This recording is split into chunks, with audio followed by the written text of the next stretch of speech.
So I'm walking with my friend when he tells me that he doesn't like this new feature on one of the dating apps he uses. It's like a live stream, he says. There's no way I could use something like that. And I think to myself, what does he mean, like a live stream? And then he shows me. On the whiteboard, 20K, 50K, 100K. Can streamers make money on here? They can indeed.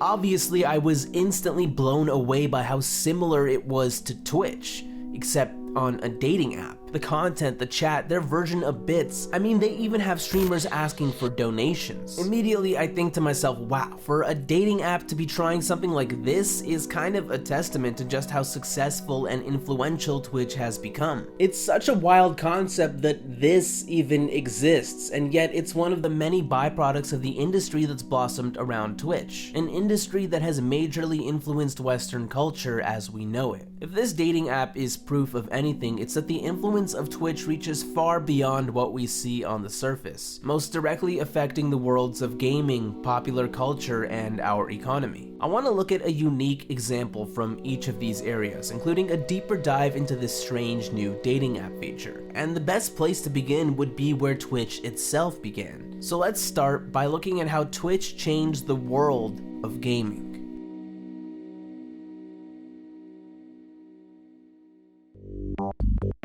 So with over 15 million daily viewers, it would be an understatement for me to say that Twitch has massively impacted the gaming industry. The games that are popular, the streamers that are successful, the marketing, the gaming industry has been revolutionized. And that's not even mentioning how the platform has been pivotal in the development of esports.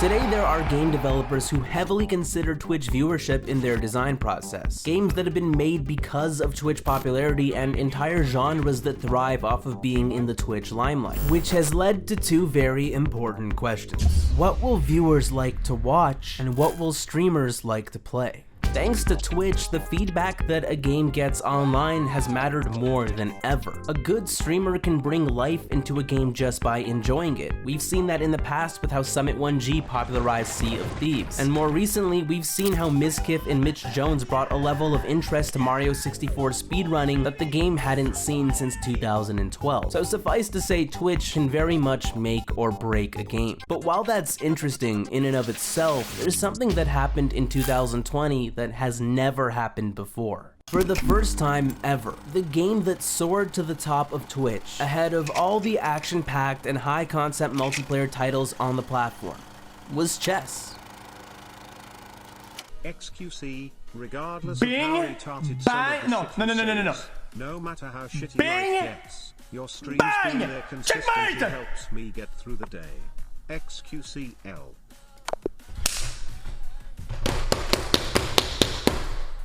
I told y'all motherfuckers, man. I told you, man. I told.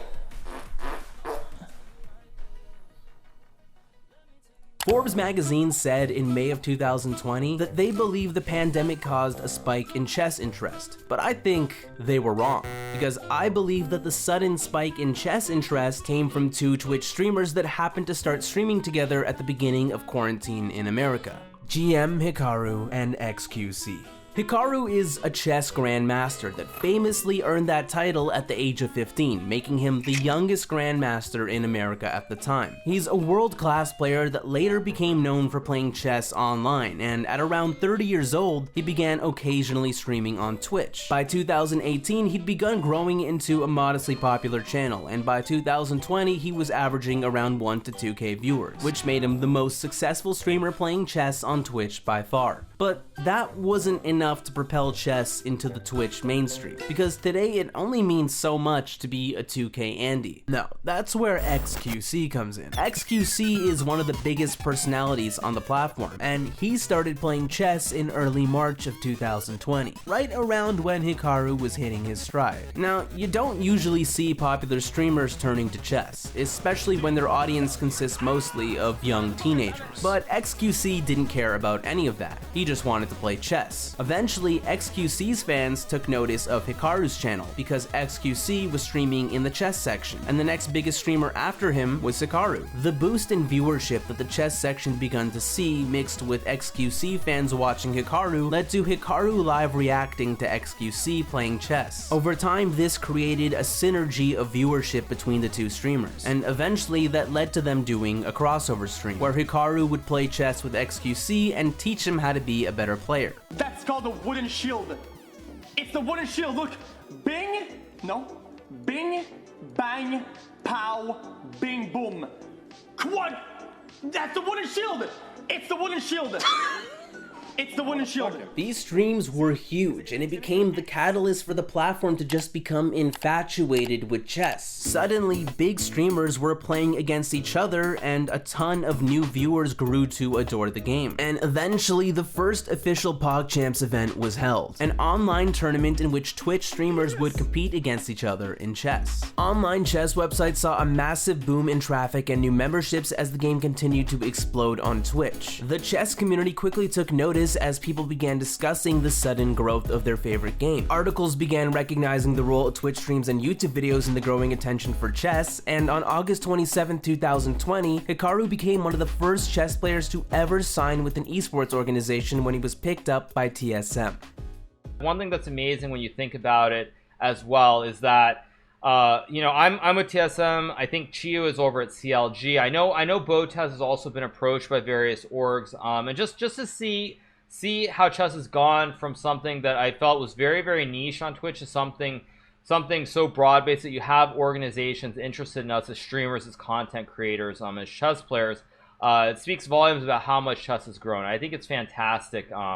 It's really great to see for everybody. I think Botez has offers. I hope that Levy in the future gets offers.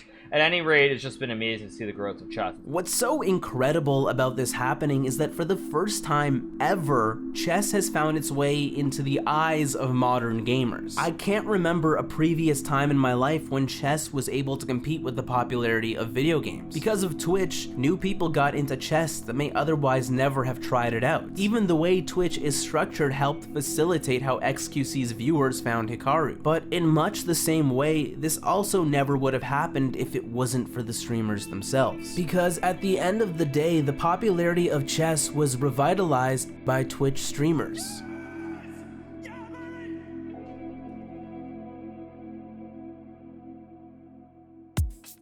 Let's talk pop culture. There's a certain type of language that exists on Twitch. Like, you might hear someone saying, PogChamp. This Falco's a real Mistech Andy. The platform has its own culture with a language that is built by its streamers and its viewers. Emotes and memes have become new additions to the Twitch viewers' lexicon. But what's interesting is when Twitch slang starts to spill over into the rest of culture. As esports and Twitch have grown, the rest of the world has been slowly getting exposed to Twitch and gaming language. I mean, I'm pretty sure that this didn't used to happen in mainstream media. But at least for Twitch, they wanted to make sure that Trump is the same as Simplord69. Simplord69. Now, language is what I would call a subtle influence that Twitch has had over pop culture. But just like how language has spilled over into the mainstream, Twitch culture has slowly been crossing over with the YouTube culture. In 2020, we've seen this more than ever. As the commentary community on YouTube has become more acquainted with the happenings of Twitch, a certain degree of animosity has risen. Criticisms from both sides on the conducts of the other, primarily occurring on social media platforms like Twitter. These are the growing pains of Twitch becoming more mainstream and thus exposed to a new set of critics. A clash of perspectives and culture that itself found its way into the public eye. So in some ways, Twitch culture is already becoming an important part of YouTube culture. But it doesn't stop there. We've seen how celebrities have adopted YouTube over the years, and I believe that eventually we'll see something similar with Twitch. There are already a handful of celebrities that have begun doing so, which means that they're engaging in the same kind of parasocial relationship that big streamers engage in with their audiences. Suddenly, the celebrity can interact with their fans in a way that they never could before, which also means you get a better idea of what they're like as a person. Plus, who knows, celebrities are coming from a totally different place than most streamers, so they could in turn have their own influence on Twitch. For example, German entertainer Nasi, who originally gained fame through television, held a 72-hour game show on Twitch. where contestants had cameras following their every move. It was like a TV show, but better because it was live. I feel that inevitably, if Twitch continues to grow and become more mainstream, we'll see more content like that. More big budget ideas that are catered to live audiences, and more brands and companies making their foray into live streaming. And personally, I have mixed feelings about that, because while I think the possibilities are cool, I usually prefer content that doesn't come from corporations. We're also beginning to see politicians use Twitch, whether it be to stream their rallies or to make guest appearances on other streams. On September 7th, 2020, the streamer Brox, who is the most wholesome guy on Twitch, You don't have to sub. Like, you don't have to. was visited by the Prime Minister of New Zealand. I just probably gave everyone an extreme close-up. Chrissy's like, no, step away from the camera. You actually really have to apply. Give everyone a good view too. No, don't give everyone a good view because it sounds like I'm doing it properly, and I am not. Okay, chat. I'm going to have a photo with Auntie, and I'll be back soon. Not only is this a historical event, but it perfectly demonstrates how even politicians see the utility in Twitch influence. And I gotta say, I kinda wanna move to New Zealand now. But as important as politicians and celebrities are, let's get down to what people really wanna hear about. Memes. Now, there are obviously tons of Twitch memes, and every streamer probably has their own subset of community memes. I could spend a whole video listing them off, but I won't. Because to me, for a meme to be truly influential, it has to be everywhere. It's gotta be something big, which is why I want to talk about a very specific example that begins with a streamer named Forsen. Forsen's a funny guy, and so is his community, and over the years they've contributed to many Twitch memes. Even the emote Forsen E was at one point the most used emote on the entire platform, but nothing quite compares to a certain meme that they started in 2016. See, back when Forsen streamed Hearthstone, his chat played a game called Daily Quest. Daily Quest, get Forsen to click this link twice. One of those quests was to get Forsen to open up an image of a Ugandan man named Pastor Lo. When they succeeded, the chat would spam, we won, which eventually became, we won, Zulo, a play on Zulu culture because the man was Ugandan. Slowly, Ugandan memes started taking over his community, and like any good streamer, he played into it, which eventually led to them watching the Ugandan film Who Killed Captain Alex while on stream. Ugandan get to Air Force. Man, the man is killing us, man. Fast forward a few months, and Forsen switches from streaming Hearthstone to PUBG, and his fans aren't really that into it. His streams seem to be in a downward swing, and viewership starts to fall. But then, something happens. A well-organized army of stream snipers start targeting Forsen in PUBG, finding him in-game and using their proximity voice chat to be as noisy and annoying as possible. Action is coming. Action is coming. Action is coming. Eventually, this evolves from the stream snipers just being loud to them playing sound bites from Who Killed Captain Alex through voice chat. And because of that, the stream snipers started gaining a reputation as the Ugandan warriors, which made the meme explode on Forsen's channel. Welcome to Uganda! Welcome to Uganda! Welcome to Uganda! Welcome to Uganda!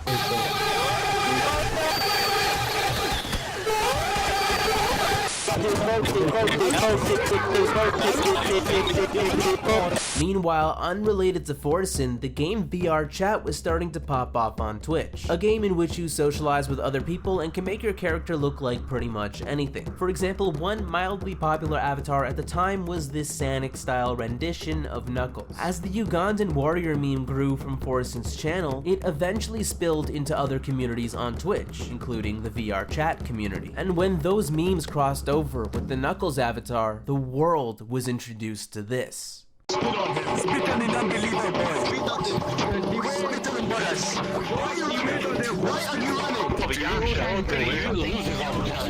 think you know the way. I just big pee-pee. Damn, what? He knows the way. This is the way, brothers. My brothers.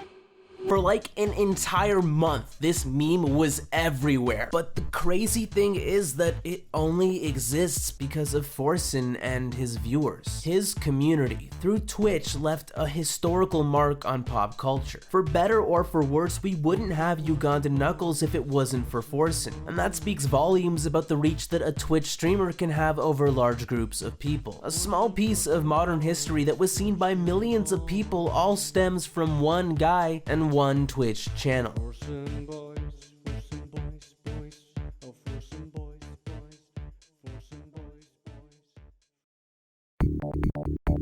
If memes are the language of the internet, then money is the language of the world. When I say that Twitch has influenced the economy, that can mean multiple things. So I think a good starting point would be how in recent years, live streaming has become more of a mainstream career. Prior to 2018, the average person probably didn't know what Twitch was or think deeply about live streaming. But that all changed with one specific stream. When Ninja played Fortnite with Drake. That night was so relevant that it instantly made Twitch into a household name. Suddenly, streaming and esports were exposed to everybody, and in the coming years, their respective industries boomed. Today, there are streamers with massive audiences, and it's seen as a high-status career. And Twitch itself has grown dramatically, influencing the world of business. Like, take the subscription model that Twitch uses to support its content creators. A very different approach from websites like YouTube, which focus primarily on ad revenue and sponsorship. The idea that you could subscribe to your favorite content creator for a monthly fee was in part popularized by Twitch, and it has since been adopted by platforms like Patreon and OnlyFans. But on Twitch, streamers don't only make money from subscriptions, they make it from donations. Donations let the viewers communicate with the streamers. On many streams, they let viewers communicate with everybody, usually by putting some kind of public message on the screen. In fact, it's one of the main reasons that streamers make as much money off of donations as they do. A practice that was popularized by one of the platform's most legendary streamers, Reckful. That practice has since found its way onto other platforms like TikTok that have adopted their own live streaming features. On TikTok, public donations are built into the system. Viewers have the ability to send gifts of ranging values that all have a corresponding animation on the screen, sort of a corporatized version of what you see every day on Twitch. But TikTok isn't the only platform to adopt live streaming and include a donation feature, because as I mentioned at the beginning of this video, it has come up in the most unexpected of places. The online dating app Plenty of Fish. Yeah.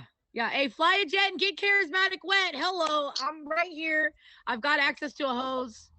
I guess you could. You want a jet too? If they fly a jet on your side, you're gonna go get wet. Yeah. I'm just saying, you're gonna get up out that comfortable little chair and go out there. Hello. It's chilly out there, I ain't gonna lie. Like, we doing anything for these diamonds nowadays. You know what I'm saying? Content creation is key word. So what exactly is going on here? Plenty of Fish is a dating app that's been around for many years, and for most of that time it was just a regular dating app. People were using it to meet someone new. But in early of 2020, the Plenty of Fish team, after a merger with MeetMe, introduced a new feature, the live section. As I showed you earlier, the live section is a lot like Twitch. You have streamers with large audiences, a goal to entertain their viewers, and a donation system. Except the weird thing is, this is how Plenty of Fish advertises this feature. Hey everyone, Kate and Stefan here from Plenty of Fish. We want to talk to you about Plenty of Fish Live. Think of it as your very own online community where you can build new friendships and make real connections. Yeah, you never know what other singles may be interacting and commenting in the live feed. Who knows? It could lead to a real-life date. They make the claim that it's a tool for meeting new people and forming romantic connections, which is very misleading and almost sinister in nature. You have this platform full of attractive streamers, not unlike the just chatting section of Twitch. But because it's on a dating app, there is this built-in audience of lonely people who are looking to meet someone new. Parasocial relationships on Twitch already might obfuscate the potential for lonely people to make truly deep connections. So to put that dynamic on a dating app app seems almost backwards. An app that was originally designed to bring people together is now pushing a rather large feature that distracts users from their original goal. It potentially bottlenecks lonely people into a system where they satiate their needs for intimacy with recognition from public figures. It's almost like going to a fancy restaurant for a nice meal but then filling up on too much bread instead. Or at least that's how it seemed to me. I spoke with one of the more popular streamers on the app and he offered a very different perspective on the app's streaming features. I think it's slightly different. I think initially the first thing that people go into when they first, because it is a dating app, that's what they're expecting. But once they kind of see what it's about, their mentality changes. And I think the dating part is a gateway, and that's maybe what people initially start off at, but then soon they kind of change their mentality. Because if you're on the app for long enough, they forget that it's a dating app. And you'll ask, if somebody asks like, is this for dating? A lot of the people in my stream specifically, and you'll probably find that in other streams as well, they will probably say, no, not really. Do you think that there's any element of dishonesty in terms of, from the company's side, in terms of marketing themselves as purely a dating app to get people in the door, but then allowing them to discover it's something else? Yes and no. I don't think it's necessarily dishonesty, because it's there. As in, like, it shows the dating aspect as well as. Right. But I also think that it's just them trying to push for extra. Right. Like I say, if they completely changed it to like just live streaming, I don't think they would have that marketing.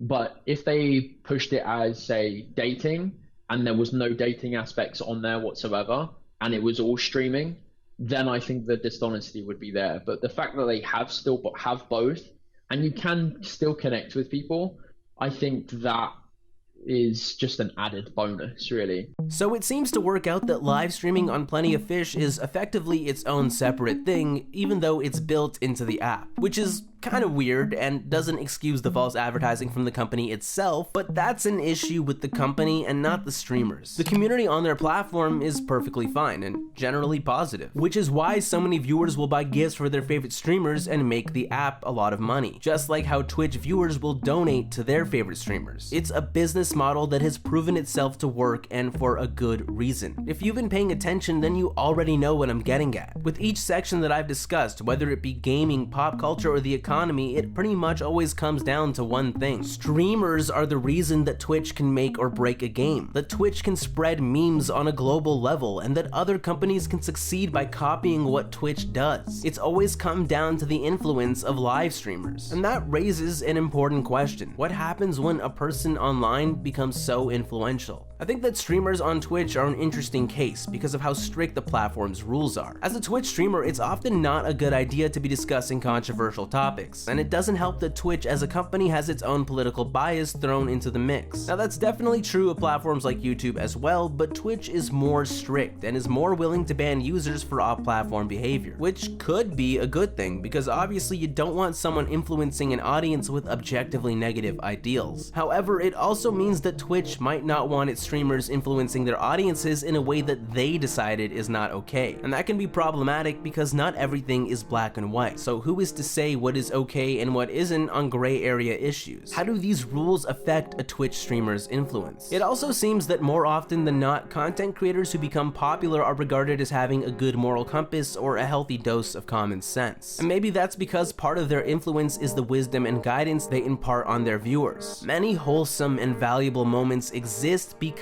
of Twitch streamers, which makes it easier to put a lot of value into what they say and do. But nobody is perfect, even the people we most look up to. And that's something worth noting because so many viewers hang off of every word that their favorite streamers say, but I think we would all benefit from viewing them as regular people as opposed to putting them on a pedestal. You don't want to let your thoughts become a reflection of someone else's, because at the end of the day, the cultural influence of Twitch is really just the influence of Twitch streamers, their personalities, their interactions, and their opinions. So if you're someone that has spent countless hours of your life watching them, ask yourself, how has Twitch influenced you?